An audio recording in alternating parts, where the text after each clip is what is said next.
Assalamualaikum warahmatullahi wabarakatuh. Saudara, uh, tentu di antara tugas umat Islam adalah bagaimana melakukan upaya yang disebut social engineering, merekayasa sosial dalam pengertian bagaimana masyarakat ditata agar lebih baik, lebih baik lagi, termasuk aspek-aspek yang terkait dengan keagamaan. Kita harus tata. Kita berupaya bagaimana masyarakat kita makin maju. Organisasi-organisasi besar sudah berupaya luar biasa. Di Indonesia, organisasi yang lahir dari Indonesia yakni Muhammadiyah dan NU.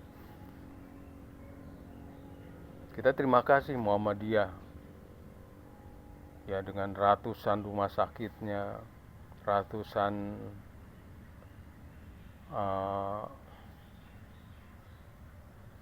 perguruan tingginya, kemudian ratusan ribu sekolahnya, amal-amal usahanya, banyak sekali, termasuk TK. Nah, mereka memberikan contoh tentang bagaimana organisasi yang rapi dalam bentuk yayasan-yayasan. Ada asas legalitasnya.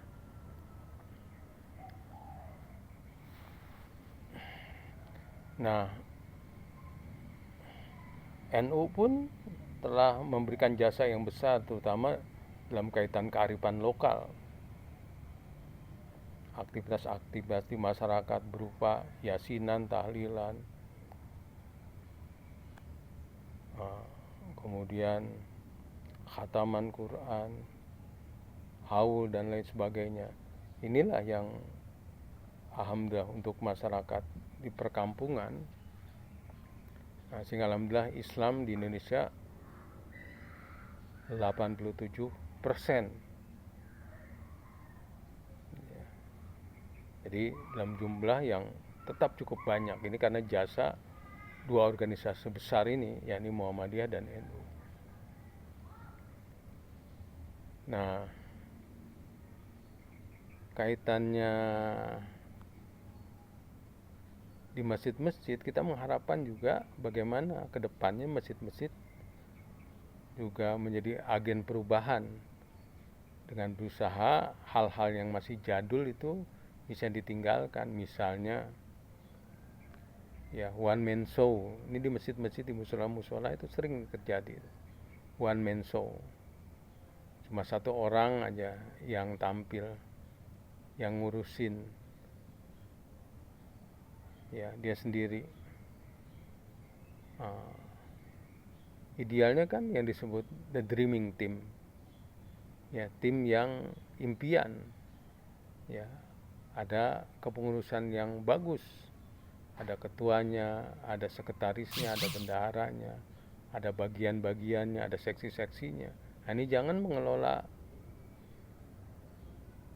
masjid, mengelola musola seperti mengelola warung atau dagangan dia sendiri. Tidak begitu. Alhamdulillah, misalnya kita contoh NU, ada Majlis Tarji, ada ini kalau di NU itu maksudnya ada Suriah, ada Tanfidiyah. Suriah nih biasanya ulama-ulama sepuh, ya, ulama-ulama yang punya jasa besar, ya, berpengaruh. Nah, biasanya dia dipasang seumur hidup itu. Kalau dia tidak mengundurkan diri, masih dipakai terus. Karena memang tugasnya tadi tuh mengawasi, memberikan nasihat, menjaga, menyemangati. Nah, ini ya tugas ya Suriah. Adapun tanfidiyah pengurus harian ini ya ini diganti ya ketika sudah waktunya, ya sistem demokrasi lah, misalnya 5 tahun sekali itu diberikan contoh. Ini pelajaran buat kita. Bahkan kalau ingin yang lebih besar lagi, contoh yang besar lagi ya di Iran itu. Di Iran itu ya ada ya rahbar yang saat ini dipegang oleh Imam Ali Khamenei ya. Nah, ya sebagai pemimpin negara tertinggi. Nah, di bawahnya ya, di bawah ulama ini adalah presiden. Presiden dengan kabinetnya itu di bawahnya. Nah, seperti itu. Nah, jadi ibaratnya seperti itu. Kalau di Indonesia ada Suriah, ada Tanfidiyah. Kalau di Iran itu Suriahnya tuh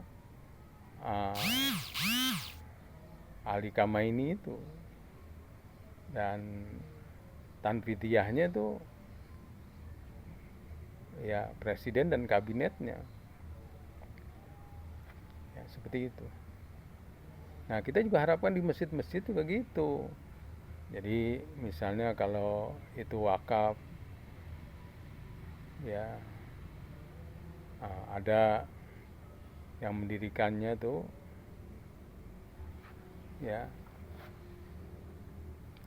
jadikan tokoh ya, atau kalau bentuk yayasan yang disebut badan pendiri itu, dia tidak, artinya dia kuat itu ya, dia kuat. Nah, baru di bawahnya bagaimana ada kepengurusan, ada ketua, ada sekretaris, ada bendahara dengan bagian-bagiannya. Harus mulai begitulah. Ayo masjid-masjid, musola-musola, jangan cuma one man show, ngelola sendirian saja. Sebenarnya capek seperti itu ya, dan nggak bagus buat kaderisasi. Seharusnya ya dikelola secara bersama, apalagi kalau jadi the dreaming team. Nah, seperti itu. Nah, jadi kita harapkan memang masjid-masjid, musola-musola atau apapun organisasinya di masyarakat supaya ya legalitas ini sangat diperhatikan. Saya bertemu dengan seorang caleg bahwa dia menceritakan karena dia juga menjadi ya tenaga ahli di ya